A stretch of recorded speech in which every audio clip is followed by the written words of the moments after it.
Good to Nice see meet you. I Yeah. just saw you on the street here. Yeah.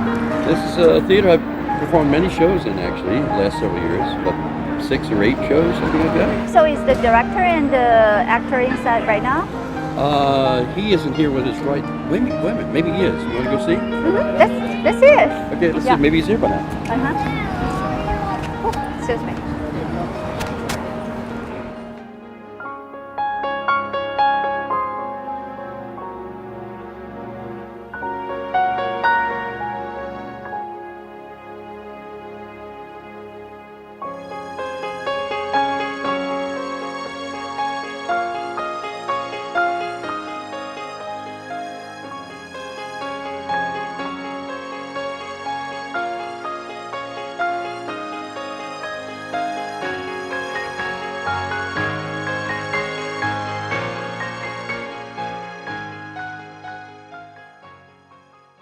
Chip, I'm good to see you.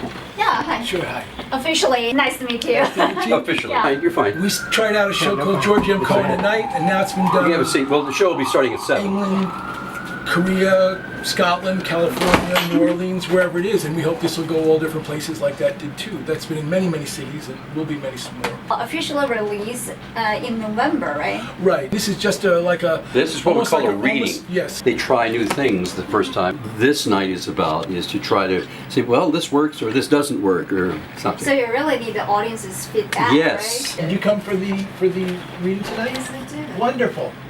What is your name? My name is Eileen. I think I know you. Yeah. Eileen from soap operas years ago? Yes. I used to play, when I first moved to New York, I played for Kim Zimmer and all these guys. Oh, I was, yeah. Richard Danley's my name. Okay, we have met. Yeah, a long time ago. Oh, yeah. But yeah, with, my goodness. I didn't ever play for her, but she was a friend of several of the people I worked with, the television act. She's a television actor. She was on several television shows. She's a singer too.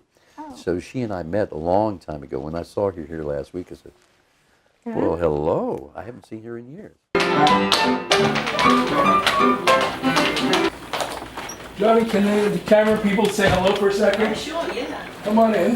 This is the wonderful John Peterson. Oh, I see the big gun. It's like a revelation, really. So if I go wrong, I just go to the script and go. That's him. That's Irving. That's the real person. I don't think there's anybody better than John at what he does, though.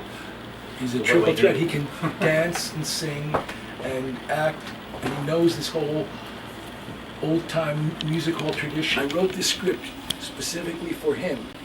He can make this number funny, and he can make this number sad, and he has these emotions in him, and that he can sing and dance and hold an audience for 90 minutes. Very few people can do that.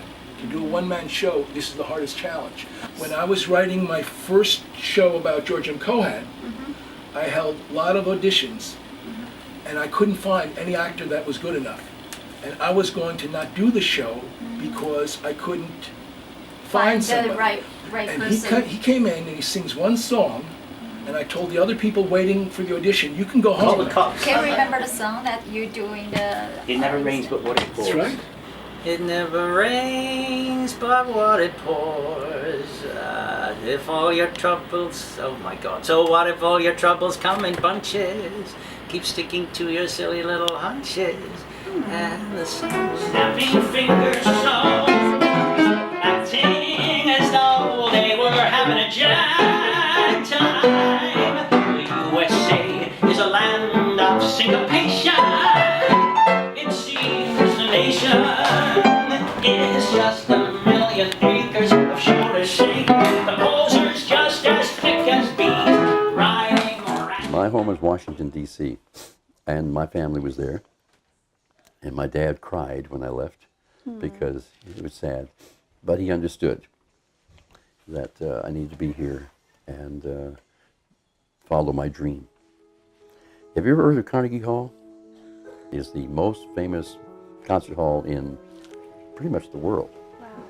And so I got to play twice at Carnegie Hall just a few years after I moved here.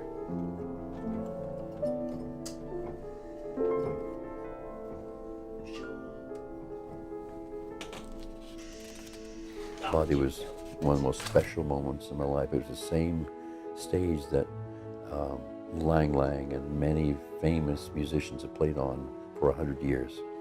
It's the thing that everybody wants to do. It's like being on a TV. It's better than doing a Broadway show. So that was a dream. And my dad, who's cried when I left home, I told him about that. And they came up all the way from Washington with my mom and my sister and came to see me play. Just to witness the moment that you Yes. realize your own dream. Yes. And when they came and did that, my dad was smiling and he kind of finally knew that I was in the right place.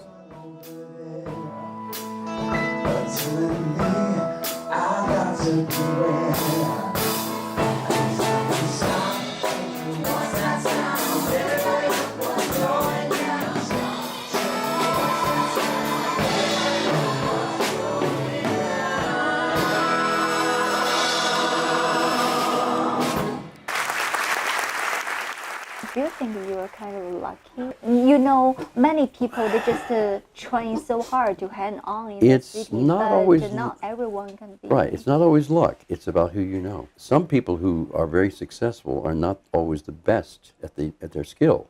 They may not be as talented as other people, but it's networking. It's who they meet.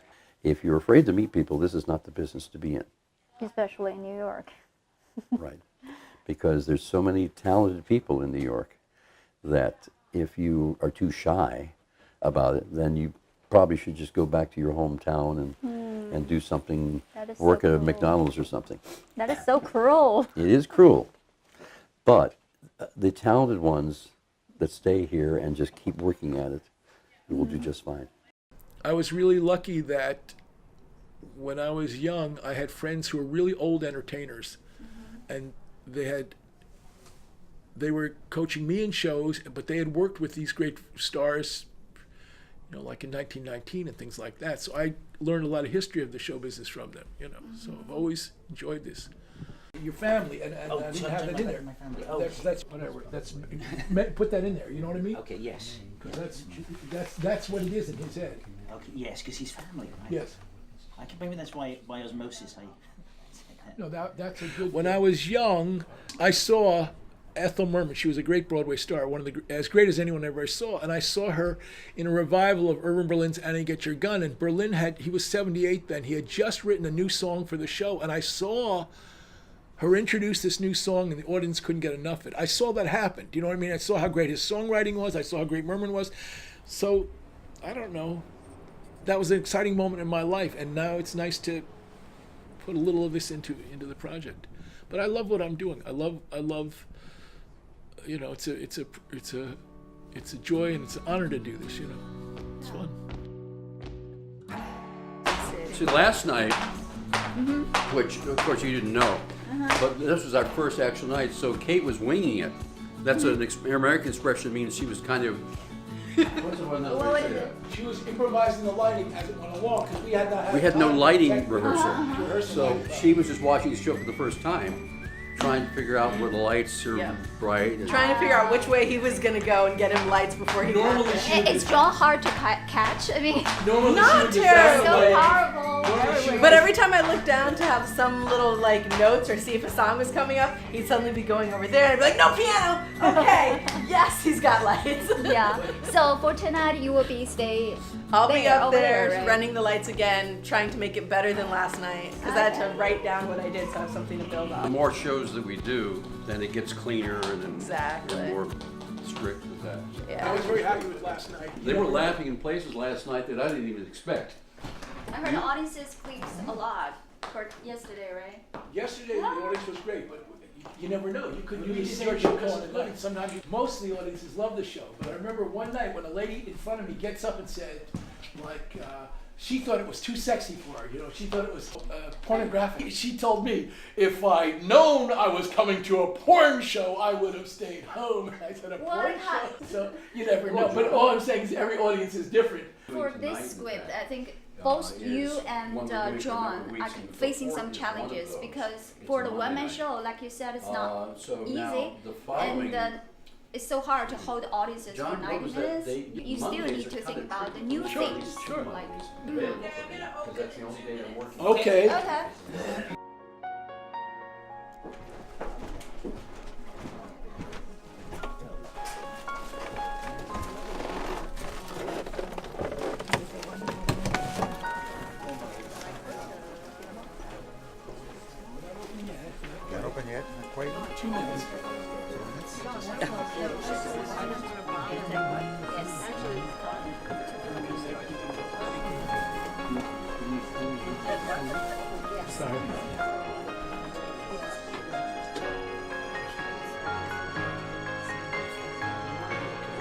speaking for one person I know, but he may or may not be. We want to invite you to be with you.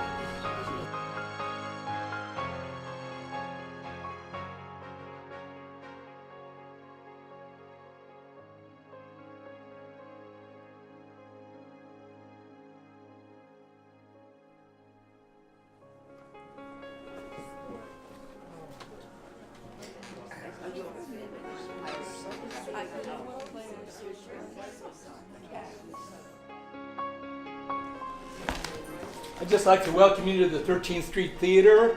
This is a preview. This is only the second performance of this work in progress, so you're seeing something at the very beginning of the development process. But the last time we did one of these shows, it wound up going all over the country and all different countries, and we're hoping that somewhat the same thing will happen. After the show, you're welcome to stay if you like. We're going to have an audience talk back. That means you can talk to us, tell us what you thought of the show, or ask us any questions about the show over in Berlin, and we're happy to talk with you. Anyway, enjoy the show. Thank you.